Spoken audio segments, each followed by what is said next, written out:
আসসালামু আলাইকুম রহমতুল্লাহি ওবারাকাতু। যারা এই দুনিয়াতে শহীদ হয় তাদের পরকালে কোনো হিসাব নেই। তারা মরে না, তারা জীবিত থাকে। তাদের জন্য রাসূল করিম সাল্লাল্লাহু আলাইহি সাল্লাম অত্যন্ত গুরুত্বপূর্ণ একটি দোয়া পাঠ করেছেন। সেটি নিয়ে আজকে আলোচনা করব।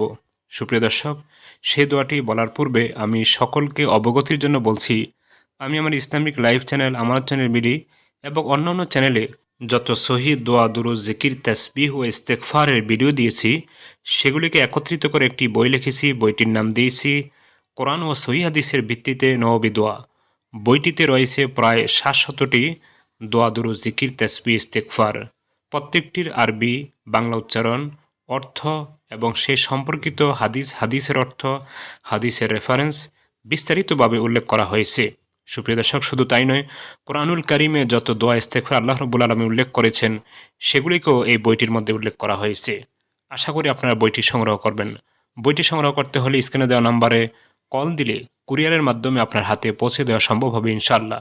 সুপ্রিয় দর্শক, প্রিয় নবী সাল্লাল্লাহু আলাইহি সাল্লামের প্রিয় সাহাবী হযরত আবু সালামা রাদিয়াল্লাহু আনহু যখন শহীদ হন, তখন নবী করিম সাল্লাল্লাহু আলাইহি সাল্লাম তার জন্য এভাবে দোয়া করলেন, আল্লাহুম্মা গফির লি আবি সালামা ওয়ারফা দারাজাতাহু ফিল মাহদিয়িন ওয়াখলুফ লাহু ফি আকিবিহি ফিল গাবিরিন ওয়াগফির লানা ওয়া লাহু ইয়া রাব্বাল আলামিন ওয়াফসাহ লাহু ফি কবরিহি ও নব্বির লাহু ফিহি। সুপ্রিয় দর্শক, যখনই শুনবেন কোনো ব্যক্তি শহীদ হয়েছে তার জন্য এ দোয়াটি একবার হলেও পাঠ করবেন। এছাড়াও অন্য সাধারণ ব্যক্তি যদি মৃত্যুবরণ করে সাধারণভাবে, তার জন্য এ দোয়াটি পাঠ করতে পারেন।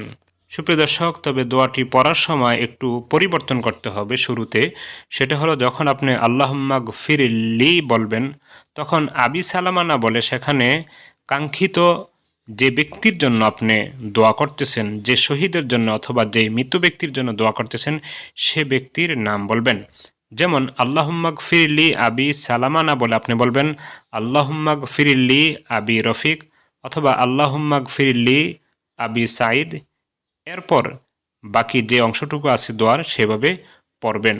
আল্লাহ তাআলা সকলকে এই গুরুত্বপূর্ণ দোয়াটির উপর আমল করার তৌফিক দান করুন। আমিন। আসসালামু আলাইকুম।